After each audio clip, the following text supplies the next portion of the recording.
ងាយនឹងស្លាប់ហ្មងនឹងដែលគេធ្វើបាបប៉ុន្តែសូម្បីតែអ្នកគាំទ្រគណៈបកប្រជាជនកម្ពុជាកាប់មុខខ្លួនឯងហ្នឹងណាក៏คล้ายជាជនរងគ្រោះដែរទៅមើលទៅនាងម្នាក់ដែល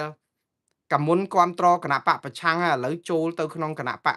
កាន់អំណាចហ្នឹងដើម្បីអឺគំនិតនយោបាយអីគាត់ខ្ញុំមិនទៅរករឿងរកអីទេព្រោះអាហ្នឹងជាសិទ្ធិរបស់គាត់ប៉ុន្តែឥឡូវឮសូរមួយថ្ងៃឃើញតែធ្វើ Facebook មួយបង្ហាញអំពីភាពអយុត្តិធម៌ររឿងអាញាធររឿងលុបបឹងឈូកដែលម្ដាយឪពុកគាត់ធ្លាប់អាស្រ័យផលឯណានោះហើយជាសកម្មជនដែលថាដាច់ថ្លៃរបស់គណៈបកកណ្ដាលអំណាចមួយឥឡូវមកស្រែករកយុត្តិធម៌តាមបណ្ដាញសង្គមឲ្យគេជួយរកយុត្តិធម៌ដោយសារអាញាធរក្រោមការដឹកនាំរបស់គណៈបកប្រជាជននិងមេដឹកនាំរបស់គាត់ដែលគាត់ស្រែកជេរក្រុមប្រឆាំងរាល់ថ្ងៃថាទើសគ្រប់យ៉ាងហ្នឹងឥឡូវយកអយុត្តិធម៌ហ្នឹងវាធ្លាក់ទៅលើក្រុមគ្រួសារគាត់ហើយគាត់ស្រែករាល់ថ្ងៃគាត់ថាអញ្ញាធរហ្នឹងហេតុអីឪពុកម្ដាយគាត់អាស្រ័យផលនៅបឹងហ្នឹងរាប់សិបឆ្នាំហើយរួចទៅឥឡូវស្រាប់តែមកលុបដីលុបអីអយុត្តិធម៌ហើយមនុស្សរបស់គណៈបកប្រជាជនដែលផ្កាប់មុខហើយស្រែករកយុត្តិធម៌ចោះគ្នាអ្នកគណៈបកប្រឆាំងតើហ៊ានស្រែកចឹងហ៎គាត់នៅលើក្រុមប្រឆាំងហ្នឹងគឺគេជិះឆ្ងាយ100គីឡូបាត់ហើយចុះចឹងបានថាភាពអយុត្តិធម៌កើតឡើងនៅកន្លែងណាក៏ដោយគឺវានឹងកើតឡើងនៅគ្រប់ទីកន្លែងបើសិនជាយើងទាំងអស់ឈរដៃអោបឈរអោបដៃមើលហើយអាជ័យធ្លាក់ទឹកហើយអើតែស្កអានេះគឺជាមិនមែនពាក្យខ្ញុំទេគឺជាពាក្យរបស់លោក Martin Luther King ដែលជាបិតាជើងឯកនៅក្នុងការតស៊ូដើម្បីទាមទារសិទ្ធិសេរីភាពឲ្យប្រជាពលរដ្ឋនៅអាមេរិកលោកជាជនជាតិស្បែកខ្មៅលោកត្រូវបានគេធ្វើឃាតប៉ុន្តែតស៊ូគាត់និយាយថាឃ្លាពីរដែលខ្ញុំគិតថាបងប្អូនគួរចងចាំហើយខ្ញុំក៏ប្រៀបធៀបជាមួយនឹងសាររបស់លោកដិតកែមលីដែរគាត់ថាបើអំពើអយុត្តិធម៌កើតឡើងតែមួយករណីនៅទីណាក៏ដោយហើយយើងមិនរកយុត្តិធម៌អំពើអយុត្តិធម៌នឹងកើតឡើងនៅគ្រប់ទិសទីព្រោះវាដូចផ្កាភ្លើងដែលប៉ិនភ្នែកមាន់ដែលធ្លាក់នៅក្នុងព្រៃកំពុងតែងាប់មែកឈើងាប់ស្លឹកឈើងាប់វានឹងឆេះព្រៃ Amazon នឹងចោលទាំងអស់អានេះគឺជាសាររបស់លោក Martin Luther King ទី2លោកថាយុត្តិធម៌មិនអាចកើតមានទេបើប្រទេសនោះចង់និយាយថាសន្តិភាពមិនអាចកើតមានទេបើគ្មានយុត្តិធម៌ដូចគ្នាដែរថាយុត្តិធម៌ក៏មិនអាចកើតមានដែរបើគ្មានសន្តិភាពដូច្នេះសន្តិភាពនិងយុត្តិធម៌វាត្រូវទៅជាមួយគ្នានៅពេលដែលប្រជាពលរដ្ឋអរគុណសន្តិភាពជាការពិតណាស់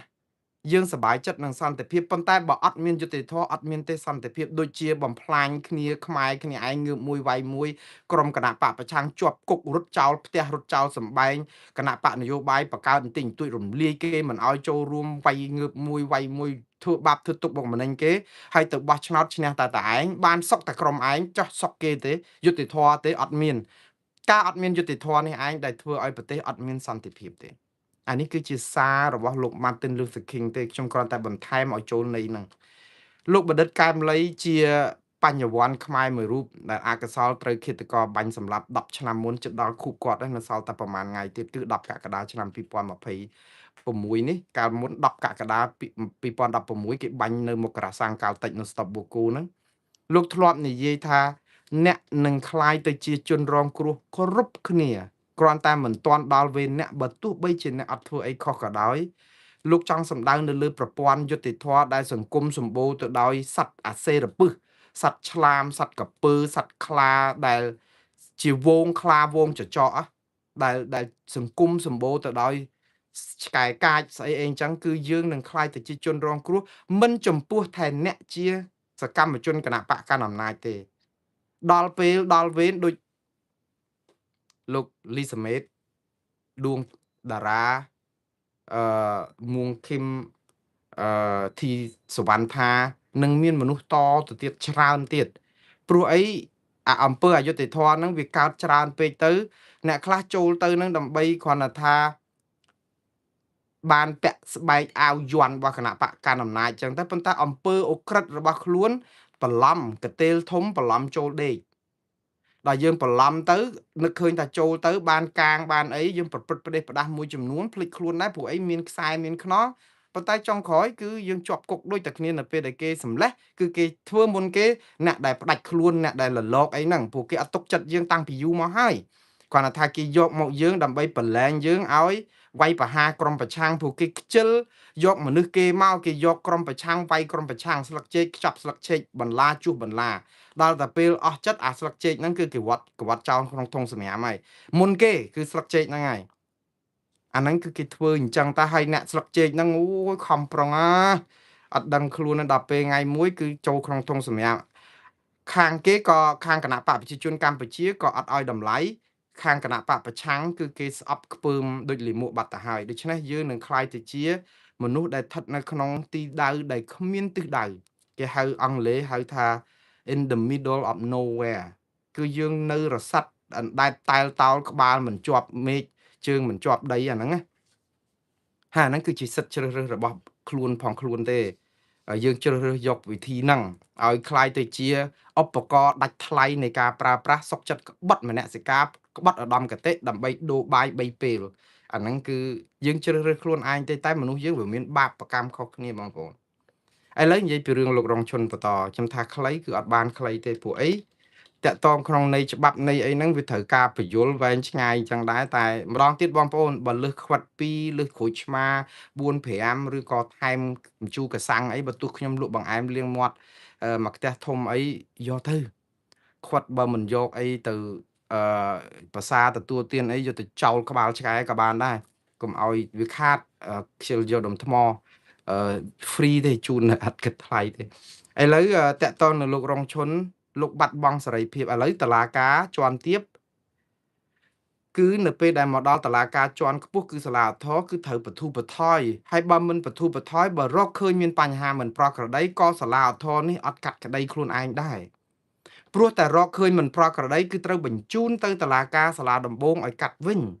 ខ្លួនគ្រាន់តែផ្ទៀងផ្ទាត់ទេអញ្ចឹងបានតុលាការកំពូលនឹងអត់ត្រូវចំណាយពេលវេលាហើយចុះបើសាលាដំបងគេកាត់អស់5ឆ្នាំឧទាហរណ៍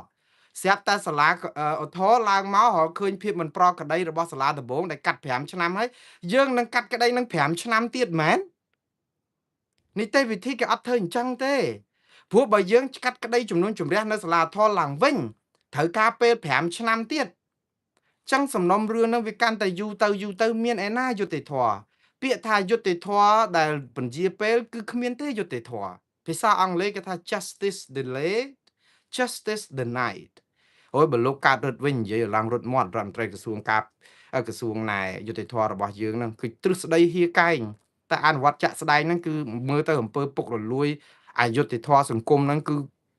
ហៀដល់ផ្ទះច្បក់លបងរបស់លបងទ្វារផ្ទះរបស់លោកកើតរត់ហ្នឹងហើយតែទៅធ្វើអីកើតបងប្អូនទៅបន្ទោសលោកកើតរត់អាម៉េចបើយើងនាំគ្នាកាយសម្រាមចោលគ្រប់គ្នាប្រជាពលរដ្ឋគ្រប់លំដាប់ថ្នាក់នាំគ្នាកាយសម្រាមចោលពេញផ្លូវអត់យកទៅដាក់ក្នុងធុងសម្រាមអត់យកទៅដាក់បោះចោលកន្លែងដែលត្រឹមត្រូវអត់ចេះយកអាសម្រាមណាផ្លាស្ទិកដាក់តាមផ្លាស្ទិកกระดาษដាក់តាមកระดาษផ្លែឈើដាក់តាមផ្លែឈើអាណាកំប៉ុស្តអាណាស្អីយើងអត់យើងចោលឡើងចោលគ្រប់គ្នាដល់យូរសម្រាមហ្នឹងវាទើសគ្រប់គ្នាដល់ដោះស្រាយអត់បានទេសប្ងៃអញ្ចឹងគំនិតយើងគឺចោលសម្រាមពីវាលពីកាលអញ្ចឹងដល់ពេលឥឡូវវារៀលដាលដល់ណាដល់ណីហើយទៅឲ្យលោកកើតរឹតបញ្ចេញតែទ្រឹស្ដីទៅទ្រឹស្ដីហៀកែងអនុវត្តចាក់ស្ដែងអនុវត្តដល់ស្លាប់ខ្លួនដល់ចៅលោកកើតរត់ទៀតក៏អត់ទៅមុខដែរបើធ្វើដដែលដោយអ្វីដែលអញ្ចឹងហើយទៅរំពឹងលទ្ធផលថ្មីនោះវាអត់ទេឥឡូវតុលាការឧទ្ធរអត់អាចជំនុំជម្រះក្តីឡើងវិញទេជាទូទៅគេមិនធ្វើឡើងវិញសារដើមអញ្ចឹងទេបើមានភាពមិនប្រក្រតីអីគេបញ្ជូនសំណុំរឿងទៅសាលាជាន់ក្រោមលើកលែងតែយើងតម្កល់បើតម្កល់អត់បថយអត់បធូរអីអូខេមិនបាច់ជំនុំជម្រះឡើងវិញទេឲ្យគេប្តឹងទៅអាហ្នឹងសម្រាប់សាលាធរពេលដែលយើងតម្កល់សាលក្រមរបស់សាលាជាន់ទាបតុលាការសាលាដំបងភាគីនឹងប្តឹងសារទុកទៅតុលាការកំពូលតើតុលាការកំពូលធ្វើអីទៀតបងប្អូនតុលាការកំពូលធ្វើដោយតុលាការសាលាធរអញ្ចឹងត្រូវពិនិត្យសំណុំរឿងនៃសេចក្តីសម្រេចរបស់សាលាធរនេះដែលនៅក្រោមខ្លួនមួយថ្នាក់នេះសម្រាប់ធ្វើអី ថាតើសាលាធរសម្រេចរឿងត្រូវនៅមានយុត្តិធម៌ទេមានបទូបថយដែរទេនិយាយរឿងបទូបថយភាកច្រើនហើយបើរកឃើញថាសាលាធរគេធ្វើត្រូវដូចសាលាដំបងដែរការដែលអនុវត្តត្រឹមត្រូវសាលាឧទ្ធរតឡាការកពូលយ៉ាងច្រើនតម្កល់សាលដីការបស់តុលាការសាលាឧទ្ធរឲ្យនៅដដែល3ថ្នាក់អញ្ចឹងចោះបិទផ្លូវតវ៉ាអស់ត្រឹមប៉ុណ្ណឹងគេកាត់អស់ហើយចឹងជន់ជាប់ចោតជន់សង្ស័យជន់អីដែលពាក់ព័ន្ធហ្នឹងបានហើយអស់មានអីតវ៉ាអីទៀតលែងកើតហើយព្រោះអីចប់បិទត្រឹមហ្នឹងព្រោះអីសាលាកពូលក៏គេរកឃើញថាអ្នកនឹងត្រូវអានេះរឿងកើតឡើងនៅអាមេរិកហ្នឹងក៏មានច្រើនដែរបងប្អូនជាពិសេសករណីកាត់ទោសប្រហារជីវិតសាលាដំបងរកឃើញថាជននេះសម្លាប់មនុស្សអស់10នាក់នៅសាលារៀនឧទាហរណ៍គេកាត់ទោសប្រហារជីវិតគាត់ប្តឹងគាត់សុំឲ្យកុំប្រហារជីវិតឲ្យដាក់គុកមួយជីវិតអីចាស់អញ្ចឹងសុំឲ្យបន្ថយប៉ុណ្ណឹងដល់សាលាធរថាទេទោសនឹងធ្ងន់ណាស់សាលាដំបងសម្រាប់នឹងត្រូវអញ្ចឹងតម្កល់អញ្ចឹងគាត់តវ៉ាទៅសាលាកពូលទៀតទៅតុលាការកពូលគេមើលមកថាអត់ទេសម្រាប់មនុស្សអញ្ចឹងមិនអាចជាប់គុកមួយជីវិតទេត្រូវតែឆក់ខ្សែភ្លើងឬក៏ត្រូវតែប្រហារជីវិតចប់បិទផ្លូវតវ៉ាអ្នកនោះឯងត្រូវតែប្រហារជីវិតអាហ្នឹងគឺអត់មានឡើងថែមទៀតទេអត់មានដល់សាលាធរប្រហារជីវិតឲ្យត្រូវថែមមួយជីវិតទៀតអីចឹងទៅរួចទៅដល់សាលាកពូលអត់ទេត្រូវថែម2ជីវិតទៀតអត់មានអញ្ចឹងទេគឺយ៉ាងច្រើនត្រឹមសម្រាប់ប្រហារជីវិតឬក៏ថយមកឲ្យអីសាលាកាន់តែខ្ពស់ទោសកាន់តែថយអញ្ចឹងហើយបានគេឲ្យប្តឹងហើយបើថាសម្រាប់យ៉ាងម៉េចត្រូវបញ្ជូនមកវិញអត់សម្រាប់ខ្លួនឯងទេបើមានការកែប្រែអីថែមចង់និយាយថាបើថែមទោស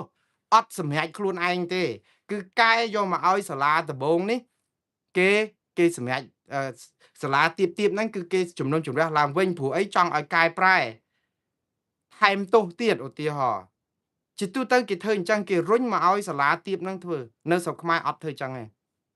មើលករណីលោកកឹមសុខាសាលាដំបងកាត់ទោសគាត់ពីបទក្បត់ជាតិសំគំនិតខុបខិតជាមួយរដ្ឋបរទេសមានអាមេរិកហ្នឹងផ្ដួលរំលំរដ្ឋាភិបាលឲ្យជាប់គុក27ឆ្នាំហើយដាក់ទោសបំរាមនយោបាយអត់ឲ្យចេញពីផ្ទះអត់ឲ្យធ្វើនយោបាយអត់ឲ្យឈរឈ្មោះអីចឹងទៅមកកញ្ចប់មកអញ្ចឹងគាត់ប្តឹងឧទ្ធរទៅតុលាការប្តឹងឧទ្ធរទៅសាលាឧទ្ធរជំទាស់សាលក្រមហ្នឹងសាលាឧទ្ធរតម្កល់សាលក្រមនោះមិនមែនតម្កល់ទេសាលាឧទ្ធររកឃើញថែមទៀតអត់រុញមកឲ្យសាលាដំបងវិញទេថាកាត់នឹងខ្វះឲ្យថែម5ឆ្នាំទៀតអត់ឲ្យលោកកឹមសុខាចេញទៅក្រៅនេះកាលសាលាធរយើងនេះថែម5ឆ្នាំតាមពេលនៅពេលថែម5ឆ្នាំហ្នឹង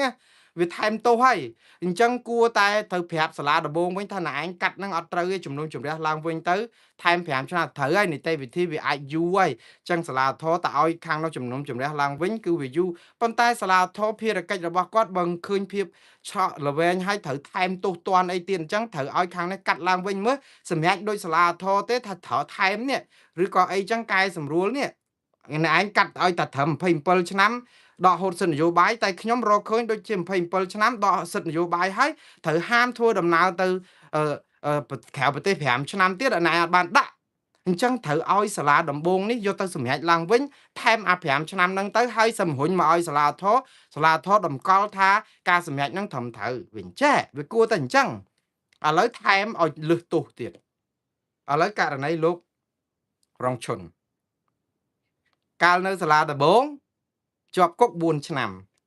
ពិន័យជាប្រាក់ពិន័យអីចឹងហើយដកហូតសិទ្ធិនយោបាយអស់មួយជីវិតយើងមកដល់សាលាឧទ្ធរគាត់ប្តឹងតម្កល់សាលក្រមសាលាដំបងណាគាត់ប្តឹងអាលើនេះតម្កល់អាហ្នឹងចាត់ទុកថាអូខេវាមិនប្លែកអីទេគេតម្កល់ចឹងបានហើយនីតិវិធីត្រូវហើយបើអត់ថយក៏ត្រឹមតម្កល់ដែរដល់ពេលប្តឹងឡើងទៅដល់តុលាការសាលាកពូលស្រាប់តែតុលាការកពូលរកឃើញថាសាលក្រមសាលាដំបងសាលដីកាសាលាធរអត់ត្រឹមត្រូវថែមទោសទៀតគឺថែមដកហូតសិទ្ធិនយោបាយអត់ឲ្យចូលវេទិកាសាធារណៈ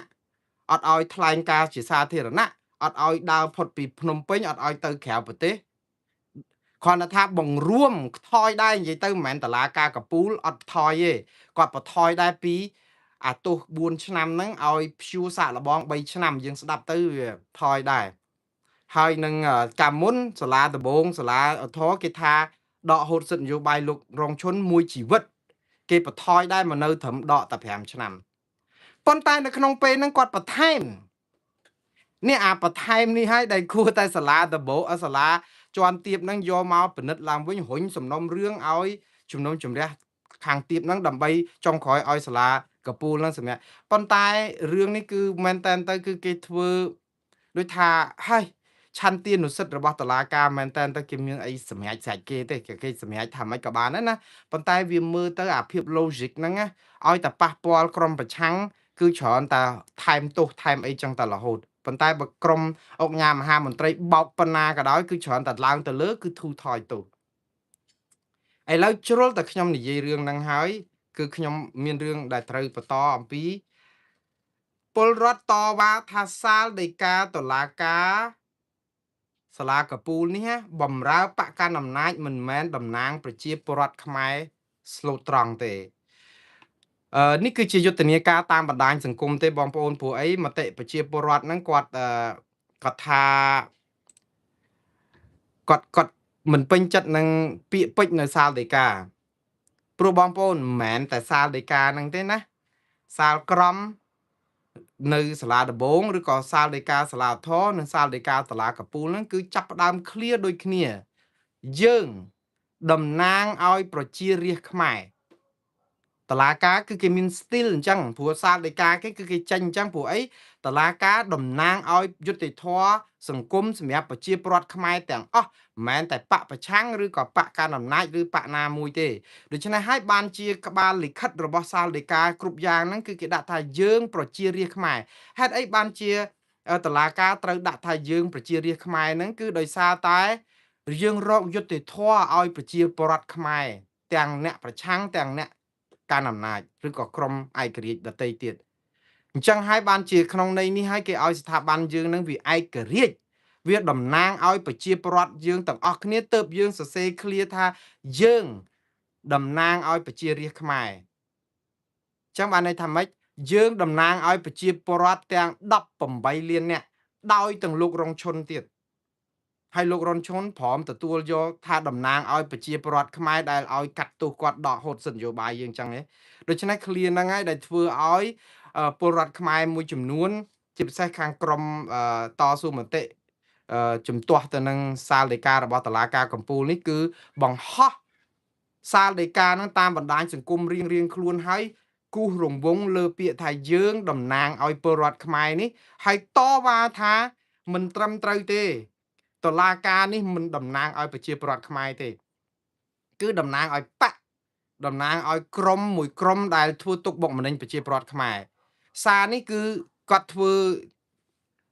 តាមបណ្ដាញសង្គមផ្ដើមឡើងដោយឃើញមានសាលដីកាបង្ហោះលើកណនី Facebook មួយឈ្មោះថាគៀវិសាលបាទកណនី Facebook គៀវិសាលដាក់ថាខ្ញុំបានសួរគាត់គូសអារង្វង់ដាក់យើងប្រជាពលរដ្ឋខ្មែរដែលថាកាត់ទោសឲ្យលោករងឈុនជាប់គុកឲ្យដកសិទ្ធិនយោបាយនេះណាខ្ញុំបានសួរទៅកាន់ប្រជាពលរដ្ឋខ្មែរហើយគឺប្រជាពលរដ្ឋខ្មែរកំពុងរស់នៅក្នុងប្រទេសកម្ពុជាសប្តាហ៍ថ្ងៃនេះអត់បានចោតប្រកាន់ទេអត់ចោតប្រកាន់ទោសលោករងឈុនផងប្រជារាស្ត្រខ្មែរស្លូតត្រង់ពួកគាត់ប្រាប់ទៀតថាត្រូវតែផ្ទេរសិទ្ធិជីវិតរស់នៅឲ្យលោកគ្រូរងឈុនមានសិទ្ធិគ្រប់គ្រាន់ឡើងវិញទាំងអស់ចឹងចង់និយាយថាតតាំងទៅនឹងពាក្យថាយើងប្រជាពលរដ្ឋខ្មែរដែលមិនតំណាងឲ្យខ្មែរតំណាងឲ្យប្រយោជន៍បកឬបុគ្គលក្រុមគាត់ដាក់ថាកំពង់ចាមថ្ងៃទី20ខែមិថុនាឆ្នាំ2026កណនី Facebook ឈ្មោះអាពៅតាមពិតអាពៅនេះគឺជាលោកស្រីពៅចន្ទថាភរិយារបស់លោកកកុម្ភាដែលជាក្រុមប្រឹក្សារាជធានីជាប់គុក6ឆ្នាំតែគេដោះលែងអត់មានបាត់1ម៉ោងទេ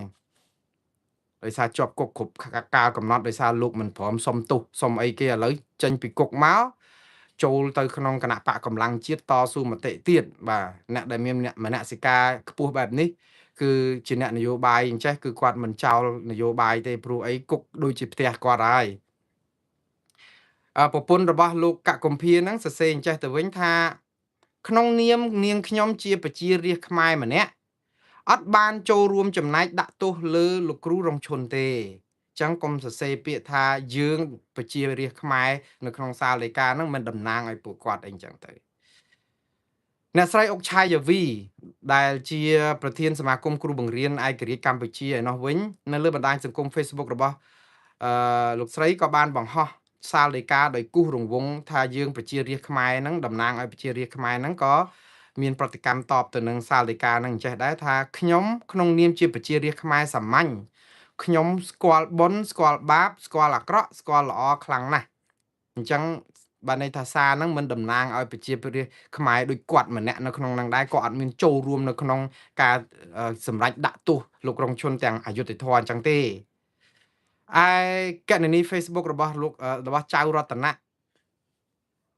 ដែលជាកូនស្រីរបស់លោកចៅវាសនានៅម្ដុំប៉ោយប៉ែតដែលគេធ្វើទុកបុកម្នេញចាប់ដាក់គុកមិនស្វាងដែរហ្នឹងគាត់សរសេរសារនៅលើបណ្ដាញសង្គម Facebook ដោយដាក់សាលដីកាហ្នឹងគូសរង្វង់កន្លែងយើងតំណាងឲ្យប្រជាប្រដ្ឋខ្មែរហ្នឹងថាអញ្ចេះ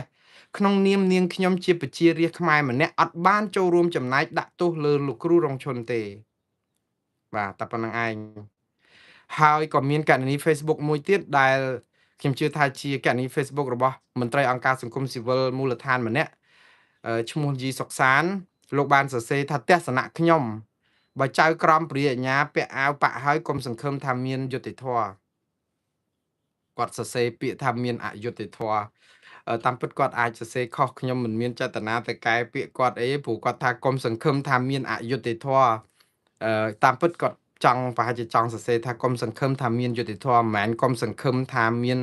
អយុត្តិធម៌ទេព្រោះបើពាក់អាវប៉ាក់ហើយគឺសង្ឃឹមទៅដឹងតែមានហើយអយុត្តិធម៌ហ្នឹងតែលោកប្រហែលជាចង់និយាយថាបើពាក់អាវប៉ាក់ពាក់អាវអីចឹងកុំសង្ឃឹមថាមានយុត្តិធម៌បាទឥឡូវខ្ញុំស្លេះរឿងនេះប៉ុណ្ណេះ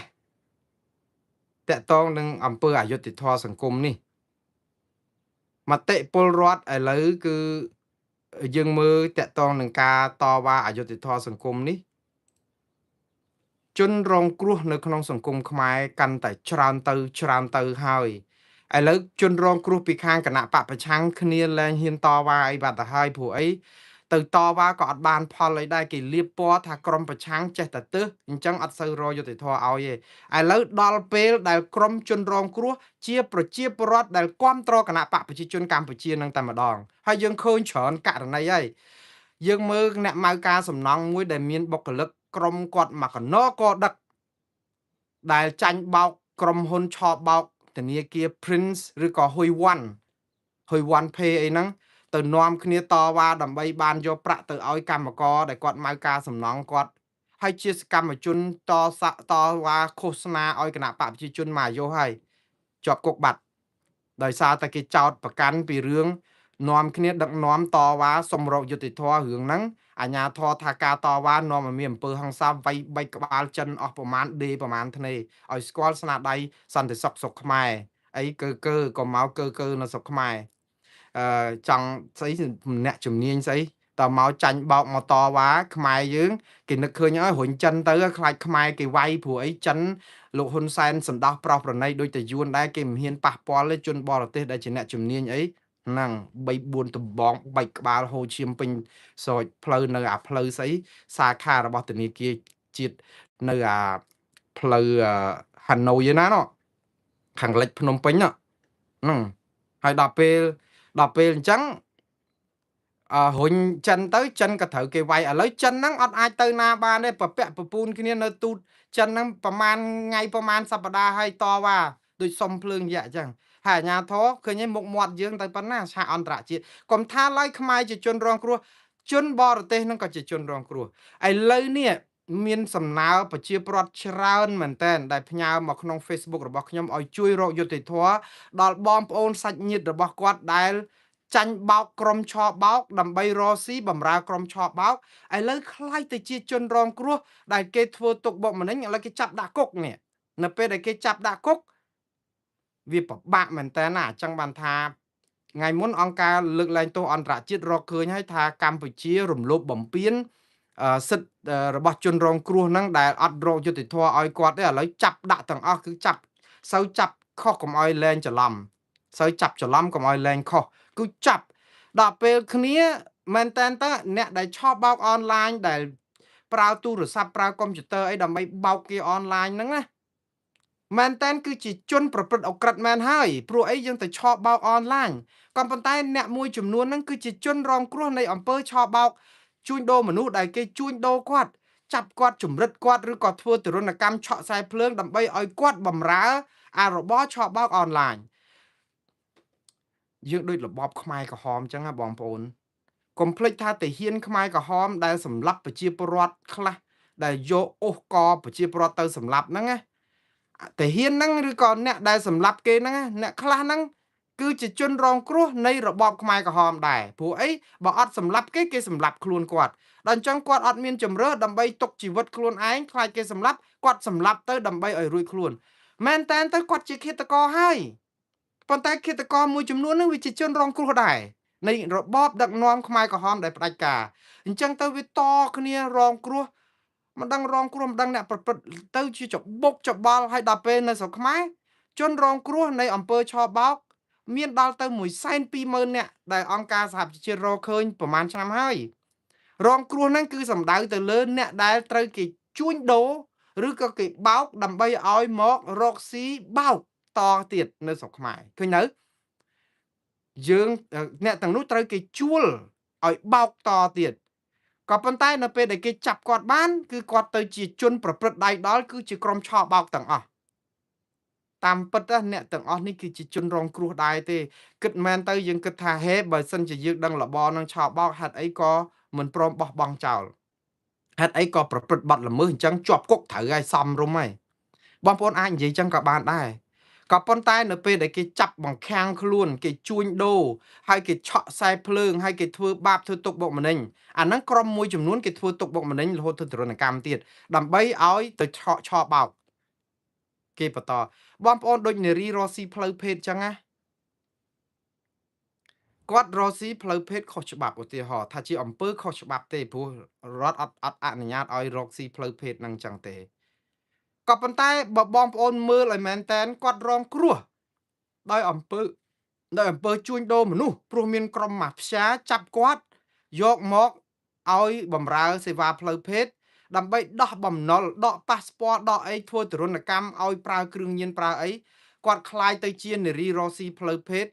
ដើម្បីដោះបំណុលដើម្បីរួចពីការធ្វើទុកបុកម្នេញគាត់ប្រព្រឹត្តខុសច្បាប់មួយគឺអំពើបេសកចាគឺជាអំពើខុសច្បាប់មែនហើយប៉ុន្តែមិនមែនជាសិទ្ធិជ្រើសរើសរបស់គាត់ឯណាគឺគាត់ទៅដោយគេចាប់គាត់គេធ្វើបាបគាត់អញ្ចឹងគាត់ដើម្បីដោះដូរអានឹងស្ថានភាពហ្នឹងគឺគាត់คล้ายទៅជាជនរងគ្រោះទៅវិញជាអ្នកប្រព្រឹត្តខុសច្បាប់តែជាអ្នករងគ្រោះដោយសារតែអំពើជួញដូរមនុស្សដូចគ្នានឹងអ្នកឆបោកអនឡាញដែរគាត់ជាអ្នកដែលឆបោកបានលុយមកគឺជាក្រុមប្រព្រឹត្តប៉ុន្តែគេធ្វើបាបគាត់បង្ខាំងគាត់ឲ្យគាត់រស់ស៊ីឲ្យគេអញ្ចឹងមេខ្លោងដែលធំគឺ Gen Z ឬក៏មេខ្លោងបពពួកមន្ត្រីរាជការក្រុមអ្នកកាងអ្នកធំណានៅស្រុកខ្មែរដែលមានក្នុងបញ្ជីខ្មៅរបស់សហរដ្ឋអាមេរិកអ្នកទាំងនោះឯងដែលត្រូវផ្ដន់ទាទោសដាក់គុកហើយត្រូវយកទ្រព្យមកសងប្រជាពលរដ្ឋមិនមែនចាប់អ្នកដែលគ្រាន់តែគ្នាស៊ីឈ្នួលគេហើយត្រូវគេឆបោកយកទៅរលបហ្នឹងហើយថាគ្នាទៅជាជនប្រព្រឹត្តហើយដាក់ទោសឲ្យធ្ងន់ដូចមេខ្លោងទេមិនមែនអញ្ចឹងទេនេះឥឡូវនេះប្រជាពលរដ្ឋដែលមានបងប្អូនជាប់គុកដោយរបរហ្នឹងកំពុងតែយំស្រែកសួរឲ្យជួយរកយុត្តិធម៌ឲ្យពួកគាត់ផងហើយរដ្ឋាភិបាលកម្ពុជាម៉ោងនេះចង់អត់ហ៊ានដោះលែងអ្នកទាំងនោះទេគឺពួកគាត់ចាត់ទុកថាជាជនប្រព្រឹត្តបាត់ហើយបើតែជនរងគ្រោះអីក៏ដោយគាត់ថាជាជនប្រព្រឹត្តព្រោះអីឆបោកអនឡាញក្រែងគឺយើងកំចាត់ឆបោកអនឡាញអញ្ចឹងបានថាពេលដែលយើងចាប់មកគឺយើងដោយទាំងជនដែលរងការដែលគេដាក់សម្ពាធឲ្យគាត់រលបហ្នឹងហើយដល់ឥឡូវជាប់គុកអត់ថ្ងៃចេញហើយជាបង្គោលគ្រួសារទៀតអ្នកខ្លះដល់ពេលហើយប្រាក់ក៏អត់ជាពាក់បំណុលធនាគារជាប់គុកទាំងអយុត្តិធម៌តើឯណាទៅយុត្តិធម៌សង្គមបងប្អូនរដ្ឋាភិបាលម៉ោងនេះលែងខ្វល់ហើយព្រោះធ្វើម៉េចវាយឲ្យឈ្នះដើម្បីទៅអួតប្រាប់អន្តរជាតិថាបង្ក្រាបដល់ពេលបង្ក្រាបទៅឃើញអង្គការសិទ្ធិមនុស្សគេរកឃើញថារំលោភសិទ្ធិមនុស្ស អូសទូកឲ្យល្អានទៀតធ្វើគ្រាន់តែឲ្យល្អមើលមកធ្វើបាបតែគ្នាឯងទូចដល់អាធំត្រីឆ្ដោត្រីផ្ទក់ត្រីរស់រួចអស់អាលីងចាប់បាន3 4គ្រាន់តែបានផ្អែមមាត់បញ្ជូនទៅឲ្យចិនស៊ីអស់ទៀតវាអញ្ចឹងហើយឥឡូវតើណាតែបងប្អូននៅក្នុងចំណោមអ្នកឆបោកអនឡាញដែលយើងគិតថាជាជនរងគ្រោះនៃការជួញដូរមនុស្សយកមកឲ្យរកស៊ីលបបោកគេតាមអនឡាញហ្នឹងក៏ដោយហ្នឹងក៏មានអ្នកខ្លះជ្រើសរើសធ្វើដែរអ្នកខ្លះសម្រេចចិត្តធ្វើដឹងតែលបហ្នឹងខុសច្បាប់តែទៅធ្វើដូចជាដើម្បីកាពះពួកគេឲ្យ$1,500មួយខែដើម្បីបោកគេបងប្អូនអត់មានការងារធ្វើបើមានជំរើសបានប្រាក់ប្រហាក់ប្រហែលឬក៏ល្អជាងហ្នឹងខ្ញុំជឿថាគាត់មិនទៅធ្វើរបបផ្ដេសផ្ដាសតែអត់មានលុយវាស្រួលពេកអញ្ចឹងគាត់លុះក្រោមឥទ្ធិពលត្រូវទៅធ្វើអារបបខុសច្បាប់ហ្នឹងដើម្បីបានប្រាក់ស្រួលដែរអាហ្នឹងក៏មានអ្នកសម្រេចធ្វើវិស័យហ្នឹងដែរមិនមែនជាការជួញដូរមិនមែនជាការបង្ខិតបង្ខំទេគឺជាការសម្រេចចិត្តដើម្បីដោះដូរលុយវាច្រើនហើយអាហ្នឹងគឺបន្ទោសរដ្ឋាភិបាលដែលអនុញ្ញាតឲ្យរបរហ្នឹងរីកដូចផ្សិតតែមិនមានរបរផ្សេងទៀតដែលដើម្បីអាចមានប្រាក់ច្រើនអញ្ចឹងទៅដើម្បីឲ្យប្រជាពលរដ្ឋមានជំរើសកុំរកអារបរខុសច្បាប់ហ្នឹងមករកអារបរត្រូវច្បាប់ដូចគ្នាអញ្ចឹងប្រជាពលរដ្ឋខ្មែរ2លាននាក់បើមានការងារល្អត្រឹមត្រូវធ្វើស្រុកខ្មែរអត់ធ្វើចំណាក់ស្រុកទៅថៃធ្វើកញ្ចេះគេមើងងាយទេអាហ្នឹងគឺដោយសារអីយើងអត់មានកម្លាំងពលកម្មការងារល្អឲ្យប្រជាពលរដ្ឋធ្វើជាកំហុសរបស់រដ្ឋាភិបាលនៅក្នុងការមិនឲ្យមានជំរឿឲ្យដល់ពេលឲ្យបើកដៃឲ្យពួកឈ្មួញហ្នឹងដើម្បីថាអូមានការងារធ្វើចេះធ្វើទៅបោកបន្លំគេហ្នឹងបិទភ្នែកទៅបានលុយអាញាធរបានអីផងវល់ដូចលិមួកចូលឈ្នៀងដល់យូរទៅអ្នកទោសអ្នកអីលុបបំបត្តិអាមិនក៏អត់ទៅដែរលោកអើយដូចថាវាវល់បែកខ្ទិះឥឡូវវិលមករឿងហ្នឹងវិញនៅពេលដែលយើងខ្លាចទៅជាជនរងគ្រោះសពថ្ងៃនេះសំបីតែជាមនុស្សស្និទ្ធនឹងគណៈបកប្រជាជនដែលមិនដែលហ៊ានប្រឆាំងគណៈបកប្រជាជនមានតែរករឿងគណៈបកប្រឆាំងហើយនឹងជួយគណៈបកប្រជាជនហែបកឬក៏ស្អិតស្អំអីខាងគណៈបកប្រជាជនរហូតមកដើម្បីបានអាសាច់ជូនខ្លានៅស្រុកបានឥឡូវខ្លាយទៅជាជនរងគ្រោះយំស្រសិចសស្រាក់ពេញបណ្ដាញសង្គមខ្ញុំយកករណីរបស់អឺអ្នកនាងឈ្មោះសាយរាំងសីអ្នកខេត្តកពតខ្ញុំផ្សាយថាអ្នកស្រុកកពតខ្ញុំអើយហេតុអីក៏អ្នកអភ័ព្វម្លេះបងប្អូនមួយចំនួនថាមួងណារ៉េតហ្នឹងចេះតែទៅអូសណែជួយតអ្នកខេត្តកពតខេត្តណាក៏រងគ្រោះដែរខ្ញុំសុំទោសបងប្អូនដែលខ្ញុំជួនកាលប្រើពាក្យពេចន៍មួយចំនួនហ្នឹងវាដូចថាលំអៀងទៅបងប្អូននៅខេត្តដទៃទៀតខ្ញុំដឹងថាខេត្តណាក៏រងគ្រោះដែរក៏ប៉ុន្តែចៃដន្យអីខ្ញុំអ្នកកពតដល់អញ្ចឹងឃើញអ្នកកពតខ្ញុំនឹងគ្នារងទុកអភ័ព្វក៏ភ្ជាប់ឃ្លានឹងបន្តិចទៅឲ្យដឹងថាខ្ញុំមិនអាចជួយអីបងប្អូនបានទេព្រោះអីអយុត្តិធម៌សង្គមវាច្រើនពេកអញ្ចឹងវារៀលដាលដល់បងប្អូនបានតែជួយចែករំលែកព័ត៌មាននឹងបន្តឲ្យអាជ្ញាធរជួយរកយុត្តិធម៌ឲ្យតែប៉ុណ្្នឹងឯងហើយក៏បានប្រើឃ្លាថាអ្នកកំពតខ្ញុំអើយអ្នកអភ័ព្វណាស់ហើយពេកហើយសង្ឃឹមថាអាជ្ញាធរនឹងរកយុត្តិធម៌ជូនករណីរបស់អ្នកនាងសៃអឺរាំងសីនេះគឺតាមពិតគាត់ជាតារាសម្ដែងមួយតាមបណ្ដាញសង្គម Facebook ដែលជាក្រុម MMO អីគាត់រកទទួលទានតាមសមាជីវតាម Facebook ខ្ញុំទៅឃើញគាត់ប្រហែលថ្ងៃហ្នឹងចាប់អារម្មណ៍ឃើញវីដេអូឃើញគាត់អីផ្សាយប៉ុន្តែឃើញវីដេអូមួយដែលគាត់យំសស្រាក់យកករណីសំណុំរឿងគ្រោះថ្នាក់ចរាចរណ៍នៅខេត្តកំពតតាំងពី2022 4ឆ្នាំហើយបងប្អូនគាត់យំហើយគាត់យំនឹងគាត់ថាតឡាការកំពូលទៅទៀតកាត់ក្តីឲ្យគាត់ឈ្នះទៅហើយឲ្យម្ចាស់ដេប៉ូ E2 នោះ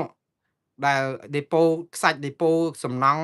នឹងសងសំណងទៅម្ដាយគាត់ដែលបុកគ្នាជាមួយនឹងឡានដឹកដីដែលឡានដឹកដីរេចកោតចូលមកខាងគាត់សោះហ្នឹងណាហើយទៅស្លាប់ម្ដាយគាត់ហើយរបួសឪពុកនិងបងប្អូនគាត់មកកណោស្លាប់ម្ដាយហើយឡានខ្ទេចអស់ទៀតហើយទៅខាងតឡាការ4ឆ្នាំហើយអត់ដោះស្រាយរឿងនេះបានបែរទៅជាផ្ទេឈ្មោះហ្នឹងទៅជាអ្នកទទួលខុសត្រូវថ្មីឯណាដូចចាប់អន្ទង់ហ្នឹងគាត់និយាយទៅខ្ញុំ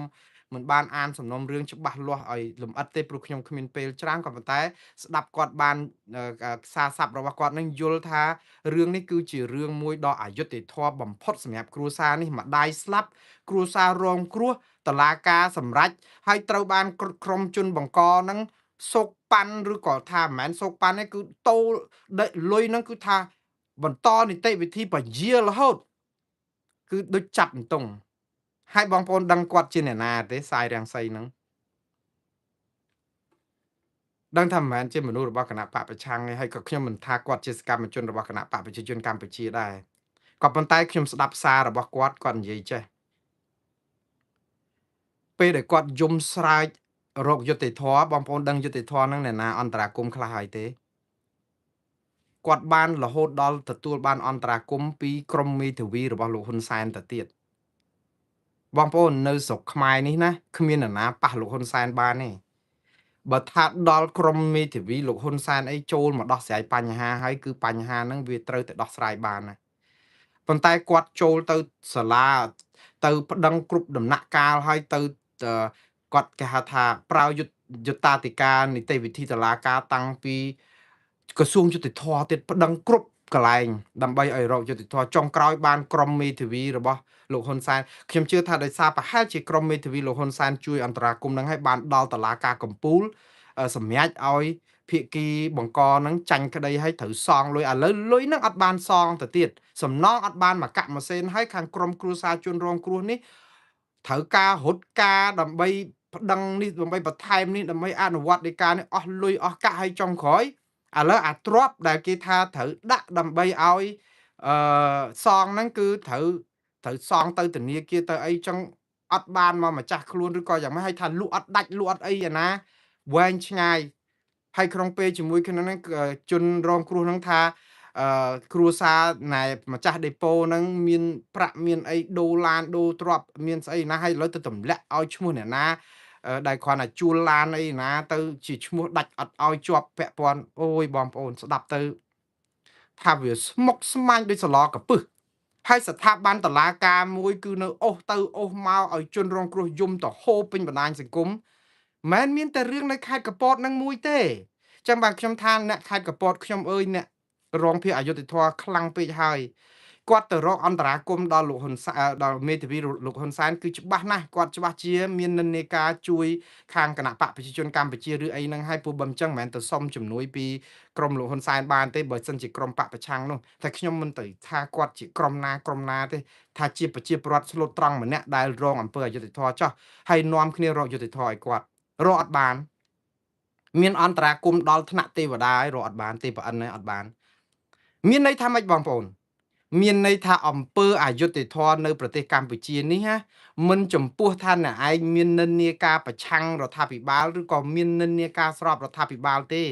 អ្នកនឹងក្លាយជាជនរងគ្រោះគ្រាន់តែមិនទាន់ដល់វេនអ្នកទេព្រោះអំពើអយុត្តិធម៌វាច្រើនពេកហើយយើងនៅយំទៅយើងនៅស្រែកទៅហើយមិនត្រឹមតែប៉ុណ្ណឹងទេណាខ្លាចជាជនរងគ្រោះហើយនិយាយអត់បានទៀតខ្ញុំស្ដាប់សាររបស់ឈ្មោះសាយរាំងសីនេះណាខ្ញុំស្រក់ទឹកភ្នែកជំនួសគាត់ព្រោះពេលដែលគាត់យំហើយគាត់ឡើងមកបង្ហាញសារសុំឲ្យបងប្អូនជួយឲ្យថ្នាក់ដឹកនាំលឺឲ្យលោកហ៊ុនម៉ាណែតលឺឲ្យលោកហ៊ុនសែនលឺនឹងដឹងគាត់ថាម៉េចទេខ្ញុំអត់ចង់ឲ្យវឹកវរបណ្ដាញសង្គមទេឃ្លាទី1ខ្ញុំសុំតែយុត្តិធម៌គ្រួសារខ្ញុំហើយបញ្ចប់រឿងនេះឲ្យបានលឿនកុំបន្តការឈឺចាប់របស់ខ្ញុំតទៅទៀតគាត់សរសេរទៀតថាខ្ញុំសុំតែយុត្តិធម៌គ្រួសារខ្ញុំមិនចង់បង្កបញ្ហាឲ្យវឹកវរបណ្ដាញសង្គមទេខ្ញុំទ្រាំលាក់ទុកអត់ធ្មត់រងចាំយូរហើយតើឲ្យខ្ញុំរងចាំដល់ពេលណាទៀតទៅសួរលោកមុំសំណងដូតើខ្ញុំរស់ដល់ពេលរហូតដល់ពេលណាហ្នឹងលំអិតរឿងខ្ញុំគាំងពីកើតហេតុហ្នឹងដល់4ឆ្នាំហើយគាត់ថានាងខ្ញុំសូមបញ្ជាក់ជូនបងប្អូនឲ្យជ្រាបបន្ថែមទៀតថាកន្លងមកក្រុមគ្រួសារនាងខ្ញុំបានមានមេធាវីស្ម័គ្រចិត្តសម្ដេចតេជោបានជួយនាងខ្ញុំឲ្យឈ្នះក្តីណាឃើញជួយឲ្យឈ្នះក្តីហ្នឹងក៏បានក្រុមមេធាវីតេជោនៅតុលាការកំពូលហើយតែនៅពេលដែលក្រុមគ្រួសាររបស់នាងខ្ញុំយកសាលដីកាស្ថាពររបស់តុលាការកំពូលទៅអនុវត្តនៅសាលាដំបងខេត្តកំពតជិត2ឆ្នាំមកដល់ថ្ងៃនេះអត់ទាន់មានអ្វីតតែសោះតែនៅពេលឪពុកខ្ញុំទៅតាមសួរនាំបែរជាដឹងថាភាគីអ្នកទទួលខុសត្រូវលើសំណងគឺម្ចាស់ដេប៉ូ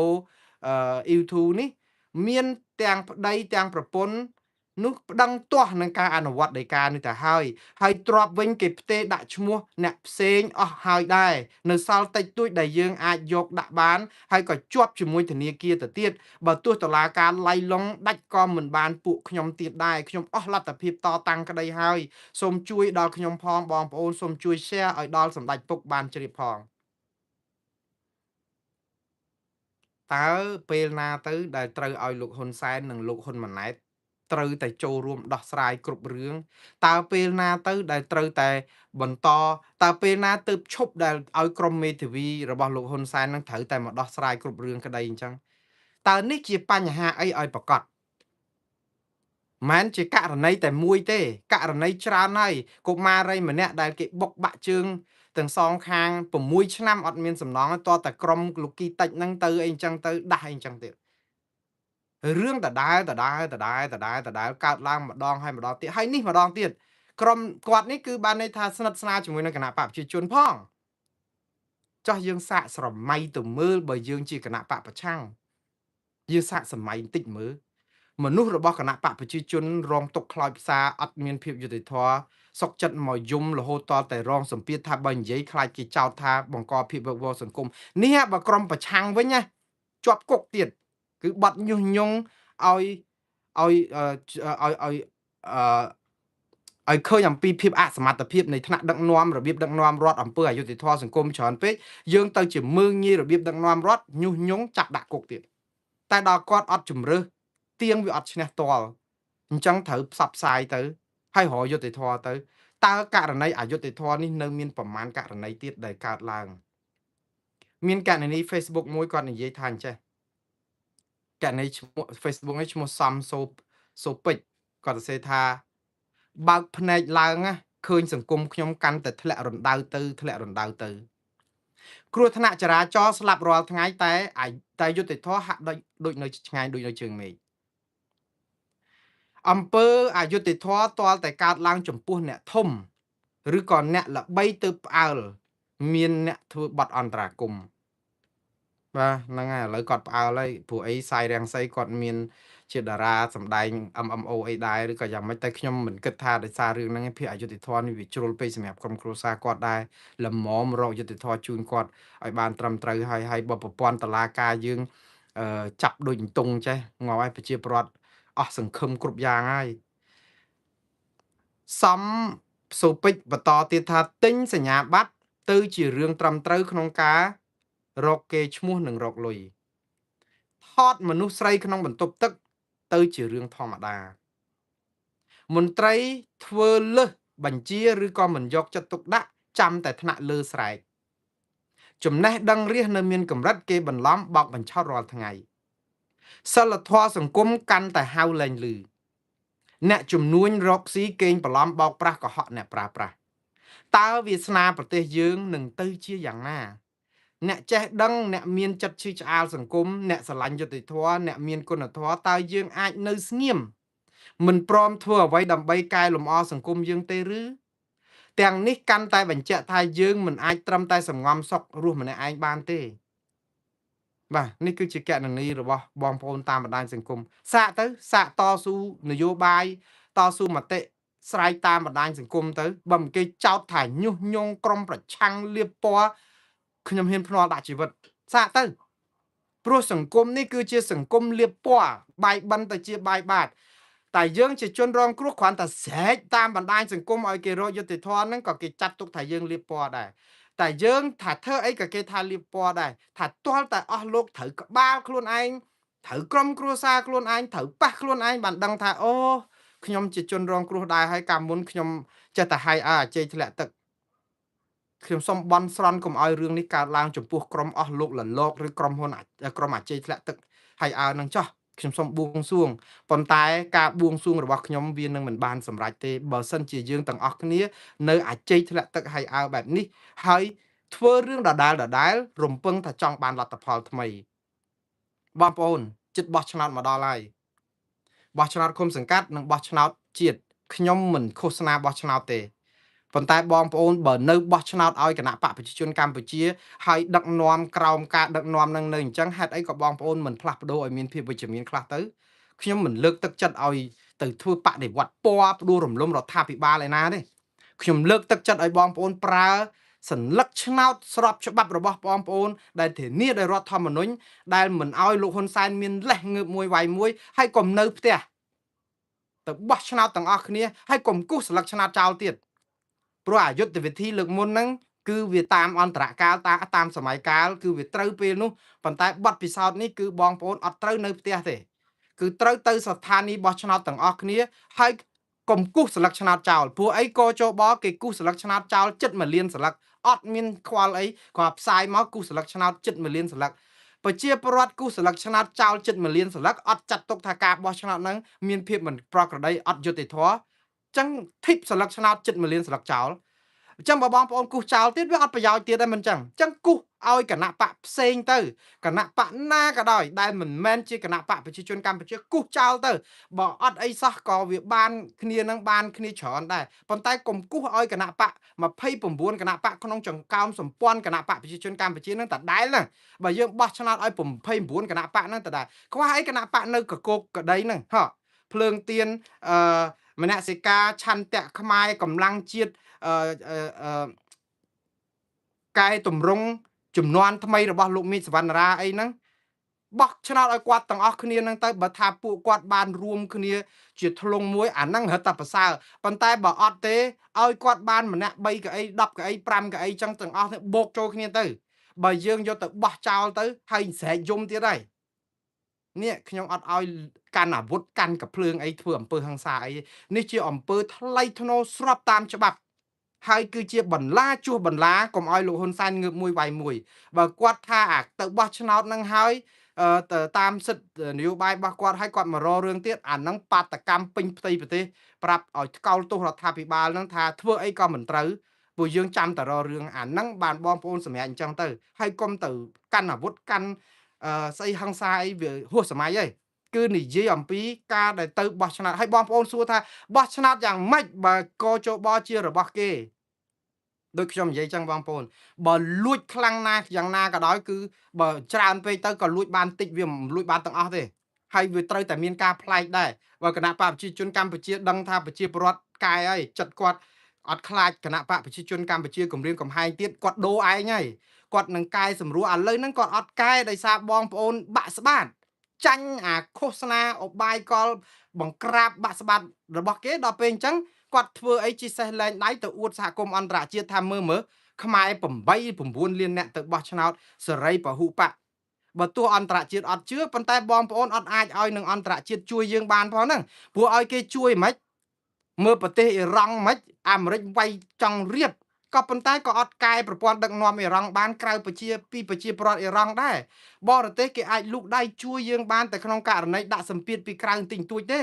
ប៉ុន្តែជោគវាសនារបស់ប្រជាប្រដ្ឋកម្ពុជាគឺនៅលើដៃប្រជាប្រដ្ឋខ្មែរតាអញ្ចឹងហើយបានជាគណៈបកប្រជាជនកម្ពុជាយកឱកាសប្រាប់បងប្អូនថាគ្មានបរទេសណាជួយខ្មែរជាងខ្មែរឥឡូវបងប្អូនជាខ្មែរហើយប្រាប់ទៅលោកហ៊ុនសែនវិញហ្នឹងហើយឥឡូវខ្ញុំប្រើសិទ្ធិរបស់ខ្ញុំជាខ្មែរខ្ញុំសម្រេចជោគវាសនារបស់ខ្ញុំ40ឆ្នាំជាងហើយការដឹកនាំពីលោកហ៊ុនសែនមកដល់លោកហ៊ុនម៉ាណែតមិនមែនអត់ធ្វើអីសោះហើយលោកធ្វើបានច្រើនដែរតែធ្វើអត់ត្រូវច្រើនដែរដូច្នេះខ្ញុំចង់ឲ្យមានការកែតម្រង់ផ្លាស់ប្ដូរអីខ្លះទៅដើម្បីវិជ្ជមានសង្គមខ្មែរមានការផ្សះផ្សាជាតិមានប្រព័ន្ធនីតិរដ្ឋមានប្រព័ន្ធអង្គើពុករលួយនិងកាត់បន្ថយមានអបពុនិយមកាត់បន្ថយក្រែងចង់បានទាំងអស់គ្នាតើទាំងអ្នកគ្រប់គ្រងគណៈបកប្រឆាំងទាំងអ្នកគ្រប់គ្រងគណៈបកប្រជាជនកម្ពុជាគ្រាន់តែថាអ្នកគ្រប់គ្រងគណៈបកប្រជាជនកម្ពុជាត្រូវចាំបើចង់ឲ្យផលប្រយោជន៍ទាំងអស់នេះបានទៅប្រជាជនកម្ពុជាទាំង18លាននាក់ដោយទាំងគណៈបកប្រជាជនកម្ពុជាអត់បោះឆ្នោតឲ្យគណៈបកប្រជាជនកម្ពុជាបានទេបើអស់លោកបោះឆ្នោតឲ្យគណៈបកប្រជាជនកម្ពុជាបានគឺបានអញ្ចឹងដដែលនេះបានឲ្យកាន់អំណាចបែបហ្នឹងវាមិនមែនទៅជាលលាយខ្សលអីណាប៉ុន្តែវាវេទនាអញ្ចឹងវេទនាឈឺចាប់ជាជនរងគ្រោះនិយាយអីអត់បានគេលៀបពណ៌ថាជាក្រុមក្បត់ជាតិក្រុមញុះញង់អង្គើអយុធធម៌ពេញទឹកពេញដីដោយទាំងអ្នកគ្រប់គ្រងគណៈបកប្រជាជនកម្ពុជាដែរឥឡូវមែនតើអង្គើអយុធធម៌នឹងកើតឡើងតែអ្នកគ្រប់គ្រងគណៈបកប្រជាជនច្រើនជាងព្រោះអីគណៈបកប្រឆាំងគ្នារត់ចោលស្រុកចង់អស់ហើយដោយសារធ្វើបាបគ្នាឬក៏ចោះចូលអស់ហើយអ្នកដែលនៅគ្នាអត់ទ្រាំបាននឹងចេះចោះចូលទៅហើយដល់ពេលយូរខ្លាយជាមនុស្សរបស់គណៈបកប្រជាជនទាំងអស់ចឹងអ្នកដែលរងគ្រោះប្រមាណជា90-100%ហ្នឹងសុទ្ធតែជាអ្នករងគ្រោះដីធ្លីឆោបបោកស្អីហ្នឹងសុទ្ធតែក្រោម ជាសកម្មជនរបស់គណៈបកប្រឆាំងតើគណៈបកប្រជាជនកម្ពុជាតើហេតុអីបានជាអស់លោកអត់ដឹងខ្លួនហើយអ្នកណាដែលដឹកនាំ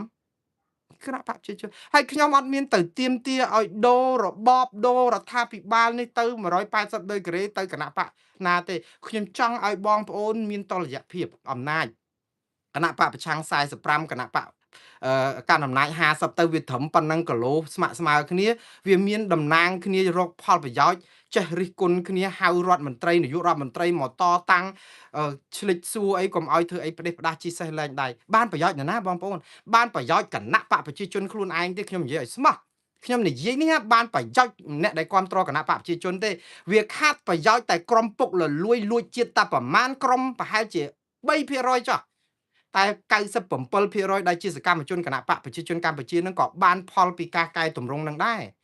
អស់លោកភ្ញាក់កំណត់ឡើងវិញខ្ញុំនិយាយនេះអត់មានបានប្រយោជន៍អីដើម្បីខ្ញុំទេខ្ញុំនិយាយដើម្បីប្រយោជន៍ទាំងអស់គ្នានឹងហើយបើចង់ឲ្យប្រទេសនេះផ្លាស់ប្ដូរកុំឲ្យមានភាពអយុត្តិធម៌សង្គមច្រើនពីវាពីកាលដោយទាំងអ្នកគ្រប់គ្រងគណៈបកប្រជាជនគឺត្រូវតែបោះឆ្នោតឲ្យគណៈបកប្រឆាំងមានតុល្យភាពខ្ញុំមិនទាមទារឲ្យបោះឆ្នោតត្រូវតែបោះឲ្យគណៈបកប្រឆាំងទាំងអស់ឲ្យដឹកនាំរដ្ឋាភិបាលទេ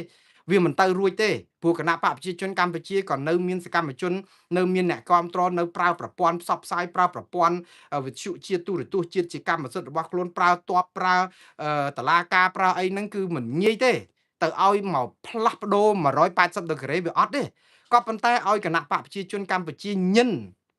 ឲ្យខ្ពើមនឹងអំពើប្រព្រឹត្តប្រេះផ្ដាស់ហ្នឹងឲ្យថាមានទម្ងន់មនុស្សទៅថ្លឹងគ្នាអញ្ចេះ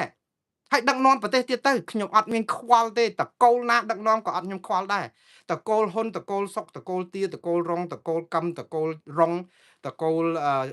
មៀចតកូលមូតកូលសុកតកូលស្អីទាតកូលសអីកាន់ទៅអត់មានបញ្ហាអីទាំងអស់ចំពោះខ្ញុំអត់មានបញ្ហាអីទាំងអស់ឲ្យតែធ្វើយ៉ាងម៉េចនេះអាបញ្ហាអយុត្តិធម៌សង្គមនេះវាកាត់បន្ថយបញ្ហាអធិបតេយ្យជាមួយថៃយើងអាចមិនឲ្យបាត់ដីចង្ការទៀតបញ្ហាពុករលួយបញ្ហាបពពួកនិយមបញ្ហាស្អី scam online បញ្ហាអីសពបែបយ៉ាងមិនមែនទៅឥឡូវមកប្រយុទ្ធ scam online ហ្នឹងថាយើងអស់ចាអីអត់ទេ40ឆ្នាំហើយយើងធ្វើអត់បានមកធ្វើឥឡូវវាអត់មានទេវាគ្រាន់តែជាការធ្វើគ្រាន់តែជាបង្ក្រប់កិច្ចអញ្ចឹងហើយបានឲ្យបងប្អូនទាំងអស់គ្នាកុំសួរថាតើជាតិយើងជួយយើងអីបានហើយកុំទៅស្រែកជេរគណៈបកប្រឆាំងចោលមកសៀតជេរគណៈបកប្រជាជនចោលមកសៀតអីមិនបាច់ទេហើយកុំទៅជេរររឿងរដ្ឋាភិបាលកម្ពុជាក្រោមការដឹកនាំតកូលហ៊ុនអីទៀតបានហើយវាអស់សាច់អីនឹងរិះគន់ទៀតហើយបានហើយការជេរការបតិចផ្ដាសានឹងវាបានតែត្រឹមធ្វើឲ្យឈឺចាប់នាំគ្នាជេរគ្នាទៅវិញទៅមកអត់ប្រយោជន៍ទេគឺតាំងចិត្តឲ្យមាំពូនផ្ដុំកម្លាំងសាមគ្គីហើយផ្ដល់មេរៀនឲ្យអ្នកដឹកនាំអំណាចនេះដឹងថាយើងនឹងប្រើសិទ្ធិស្របច្បាប់របស់យើងនៅស្ថានីយ៍បោះឆ្នោតមិនបោះឆ្នោតឲ្យណែឯងទៀតទេខ្ញុំគ្រប់គ្រងណែឯងផ្កាត់មុខក៏ដោយប៉ុន្តែណែឯងធ្វើខុសអញ្ចឹងខ្ញុំនឹងឲ្យឱកាសដើម្បីឲ្យណែឯងកែខ្លួនបើណែឯងបើឲ្យឱកាសទៅអ្នកដទៃហើយឧទាហរណ៍2027នេះបោះឆ្នោតឃុំសង្កាត់ស្រាប់តែគណៈបកប្រឆាំងផ្ដុំគ្នាទៅបានឃុំសង្កាត់ប្រហែល4-500ឃុំសង្កាត់ចុះឧទាហរណ៍វាគ្រាន់បើដែរគណៈបកប្រជាជនកម្ពុជាដឹងខ្លួនបាត់ណែកែណាអត់បានទេទៅគេហើយតែទៅទាំងអស់ហើយចាប់ផ្ដើមកែហើយកែបានប្រយោជន៍ណាគេគឺបានប្រយោជន៍សកម្មជនគណៈបកប្រជាជនកម្ពុជាខ្លួនឯងនឹងតាគេកែទៅវាបានហើយឧទាហរណ៍សុកស្រាប់តែមកគិតគូរពីរឿងទម្លាក់លុយឲ្យយាយចាស់ម្នាក់$50មួយខែគ្រាន់ទិញស្លាមលូសុំសិលអីចឹងឧទាហរណ៍ណាបានទាំងអស់គ្នាទាំងគណៈបកប្រឆាំងទាំងគណៈបកប្រជាជនកម្ពុជាហកកែប្រព័ន្ធយុត្តិធម៌បន្ថយទំហំក្រសួងអំពើយុត្តិធម៌សង្គមឲ្យមានច្រើនលែងសោកប៉ាន់ពុកលលួយដល់ឆ្អឹងអីចឹងអ្នកបានអ្នករស៊ីក៏ស្រួលរស៊ីអ្នកទៅរៀនក៏ស្រួលរៀន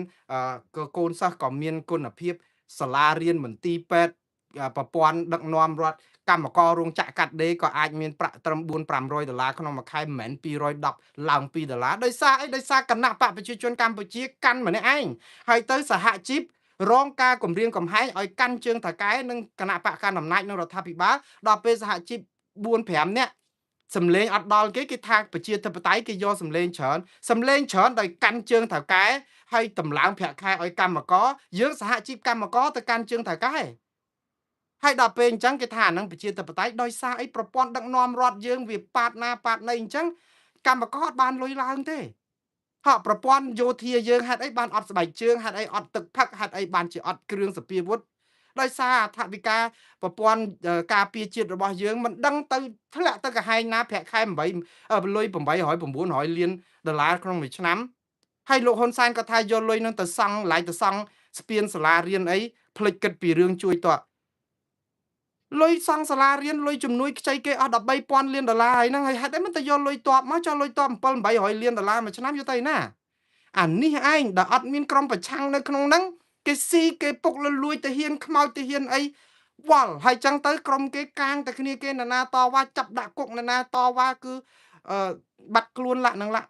វាអត់មានបានជួយអីជាតិយើងទេស្រែកដាច់ខ្យល់ងាប់គាត់នេះសូម្បីតែគណៈបកប្រជាជនសប្ងៃហ្នឹងដែលរងអំពើអយុត្តិធម៌សាកផ្ដុំគ្នាតវ៉ាទៅគណៈបកប្រជាជនហ្នឹងផ្ដុំគ្នាតវ៉ារកអំពើអយុត្តិធម៌សង្គមបំគេចាប់ដាក់គុក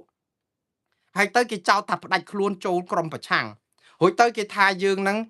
ញុះញង់អីលាក់នឹងលាក់អត់បានដោះស្រាយអដែលហើយដល់ចឹងទៅយំស្ពះអង្វរតាមបណ្ដាញសង្គម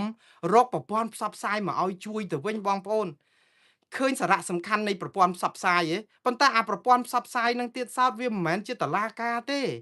ចឹងបើតឡាការត្រូវបានអីបន្តិចបន្តិចហៅអ្នកដឹកនាំនេះមកជួយតិចតិចហៅមេនោះមកជួយអន្តរាគមវប្បធម៌អន្តរាគមនេះណាគឺជាការបង្ហាញអំពីភាពបរាជ័យនៃការដឹកនាំរដ្ឋហើយព្រោះអត់មានដឹកប្រព័ន្ធដឹកនាំរដ្ឋណាជោគជ័យបានឬក៏មានសុខភាពល្អដោយតតែមេស្រែកមកវាស់បានកូនចៅធ្វើដល់ពេលមេឈប់ស្រែកកូនចៅឈប់ធ្វើនេះគឺជាភាពបរាជ័យនៃការដឹកនាំរដ្ឋហើយបងប្អូនហើយបងប្អូនដឹងថាដោយសារហេតុអីទេដោយសារអំណាចប្រមូលផ្ដុំនៅលើមនុស្សម្នាក់និងក្រុមម្នាក់ដល់អញ្ចឹងអាថ្នាក់ក្រោមហ្នឹងគឺអត់ហ៊ានធ្វើអីទេចាំមើលធ្វើតាមស្រួលខុសគេដកតំណែងទៀតអញ្ចឹងចាំមើលថ្នាក់លើថាសិនបើថ្នាក់លើថាឲ្យធ្វើទៅត្រូវចិត្តរួចខ្លួនទៀតវាអត់ត្រូវអញ្ចឹងទេបើថ្នាក់ក្រោមធ្វើខុសដកកវត្តចោលអត់មានលើកលែងអីទាំងអស់តែអត់មានទេវប្បធម៌សន្តោសប្រុសប្រណីអន្តរាគមស្រែកវាស់ធ្វើឈប់ស្រែកដដែលទៀតហើយអញ្ចឹង30-40ឆ្នាំមកឲ្យបងប្អូននៅតែសង្ឃឹមថាប្រហែលជាមានការផ្លាស់ប្ដូរហើយឥឡូវនៅពេលដែលសង្ឃឹមហ្នឹងគណៈបពប្រឆាំងខ្ទេចខ្ទីអស់លីងនៅក្នុងស្រុកខ្មែរបដិញគ្នាហោរឿងគ្នាចាប់គ្នាដាក់គុកដកសិទ្ធិនយោបាយមានបន្តិចលោកកឹមសុខានិងលោករងឈុន2នាក់ដែលនៅក្នុងស្រុកដកសិទ្ធិនយោបាយអត់ឲ្យធ្វើអីទៀតជាសัตว์ស្លាប់នយោបាយមួយប្រឡែងគ្នាយកកស៊ូចងស្លាប់ហើយប្រហោះឲ្យគ្នាហោះហើយមកអួតថានេះគឺជាអង្គើគុណធម៌របស់ថ្នាក់ដឹកនាំគណៈបកកណ្ដាលអំណាចក្នុងការសន្តោសប្រោះប្រណីលោកកឹមសុខានិងលោករងឈុនដើម្បីឲ្យមានការផ្សះផ្សាជាតិហើយបោកនោះបោកសัตว์ចងកស៊ូយកចេញពីក្នុងទ្រុងប្រហោះឲ្យហោះឲ្យគ្នាហើធ្លាក់មកបាក់កងងាប់បាត់ហើយទៅប្រាប់គេថានេះជាអំពើល្អហើយប្រជាប្រដ្ឋគេល្ងងមិនមែនខ្ញុំពងតែឆ្ងល់អ្នកដែលបបួលខ្ញុំឲ្យកោសក់នេះបោះបងប្អូនហូបបាយនឹងត្រឡោកឬក៏ហូបបាយនៅក្នុងចានខ្ញុំពងតែឆ្ងល់លោកកម្មសខាចេញពីពន្ធនាគារចេញពីជាប់គុកក្នុងផ្ទះមកជាប់គុកអត់ចិញ្ចាំងអត់សិទ្ធិនយោបាយទាំងអស់គាត់ថាគេដោះលែងហើយនៅចារអីទៀតចាំបានខ្ញុំថាអស់លោកពេលខ្លះយើងធ្វើមិនល្ងងទេអស់លោកមិនល្ងងទេប៉ុន្តែយើងធ្វើល្ងងអានោះអាក្រក់ជាងអ្នកល្ងងទៀតយើងចេះខ្លះដែរតែយើងធ្វើល្ងងអាក្រក់ជាងអ្នកល្ងងទៀតអ្នកដែលអត់ដេកអ្នកដែលដេកលក់អត់អីទេបើដេកលក់ស្កប់ស្កល់ប៉ុន្តែយើងអត់ដេកលក់សោះហើយយើងប្រឹងថ្មិចភ្នែកធ្វើដេកលក់ណាដាស់ក៏ដាស់មិនកើតដែរព្រោះយើងធ្វើពើហើយយើងធ្វើពើមកចោតខ្ញុំថាអង្កាលកោសក់អញ្ចឹងឧទាហរណ៍លោកកឹមសុខាគេដោះលែងហើយហេតុអីក៏ចាំមើលរឿងនេះបើកើតឡើងចង់ក្រុមគ្រួសាររបស់អស់លោកបានល្អមើលតែគេថាដែលគេធ្វើបាបអញ្ចឹងណាហើយដល់ពេលហើយរងភាពអយុត្តិធម៌អញ្ចឹងហើយទៅផ្ចាញ់ផ្ចាលគេហើយចឹងចាំងទៅរករឿងគេអ្នកចង់ជួយឧទាហរណ៍ឥឡូវឪពុករបស់លោកចោះអ្នកក្រុមលលករបស់គណៈបកកណ្ដាលអំណាចហ្នឹងឪពុករបស់លោកឬក៏សកម្មជនស្អីក៏ដោយឪពុករបស់លោកចោះត្រូវរដ្ឋាភិបាលចាប់ដាក់គុកហើយឪពុកលោកអូខេខ្ញុំនិយាយជួនកាលវាវែងពេកថាឥឡូវឪពុកកុំនិយាយរឿងយោបាយឪពុករបស់លោកគឺមានទេពកោសល្យប្រកបរបរចិញ្ចឹមជីវិតជាជាងគំនូអូខេរកទទួលទានជាជាងគំនូក៏ប៉ុន្តែគូរូបគំនូចុះឡើងហ្នឹងទៅត្រូវប៉ះពាល់នឹងនយោបាយអញ្ចឹងគេចាប់ដាក់គុក ហើយគេដាក់គុកឲ្យជាប់គុក27ឆ្នាំនៅតែក្នុងផ្ទះហើយគេលែងឲ្យគូគំនូទាំងអស់ស្អីក៏ដោយអត់ប៉ះជក់អត់ប៉ះអីទេហាម5សិទ្ធគូគំនូហ្នឹងហើយគាត់ជាអ្នកគូគំនូហើយទៅនាំគ្នាតស៊ូមតិឲ្យគាត់នៅក្រៅឃុំឬក៏រួចផុតពីអាសិទ្ធិសេរីភាពការធ្វើទុកបុកម្នេញចុងក្រោយគេអូខេឥឡូវគេមិនរដ្ឋបិទសិទ្ធិជាប់គុកក្នុងផ្ទះតែគេរដ្ឋបិទសិទ្ធិអត់ឲ្យគាត់គូគំនូទេយកគាត់ឲ្យនៅក្រៅហ្នឹងអត់ឲ្យគាត់គូហើយរបររបស់គាត់ជីវិតរបស់គាត់មួយជីវិតហ្នឹងគឺមានតែគូគំនូហ្នឹងទេដើម្បីចិញ្ចឹមជីវិតដើម្បីបានទទួលទានអត់មានប្រាក់ឧបត្ថម្ភអត់មានអីទាំងអស់ព្រោះនេះគឺជាមុខរបរចិញ្ចឹមជីវិតជាជាងគំនូហើយឲ្យគាត់ចេញមកនៅខាងក្រៅអត់ឲ្យគាត់គូអត់ឲ្យគាត់អីទាំងអស់ឲ្យតែមានសេរីភាពដើរមើលគេតើគាត់បានអីហូបទី1គាត់បានអីហូបទី2ថាតើគាត់មានជីវិតគាត់ជាជាងគំនូហេតុអីបានជាយើងអត់ឲ្យគាត់កាន់ជក់អត់ឲ្យអីហើយអាហ្នឹងឬដែលជាសេរីភាពព្រោះសេរីភាពរបស់ជាងគំនូគឺការគូសេរីភាពរបស់អ្នកនយោបាយគឺធ្វើនយោបាយហើយទៅមករករឿងខ្ញុំរឿងកោសក់អស់លោកហូបបាយនៅក្នុងចានខ្លះទៅកុំហូបក្នុងត្រឡោកចឹងខ្ញុំទទួលយកមិនបានថាខ្មែរយើងមិនគួរណាអន់អញ្ចឹងទេខ្មែរមិនអន់អញ្ចឹងទេបងប្អូនណាប៉ុន្តែបងប្អូនទម្លាក់តម្លៃទាបពេក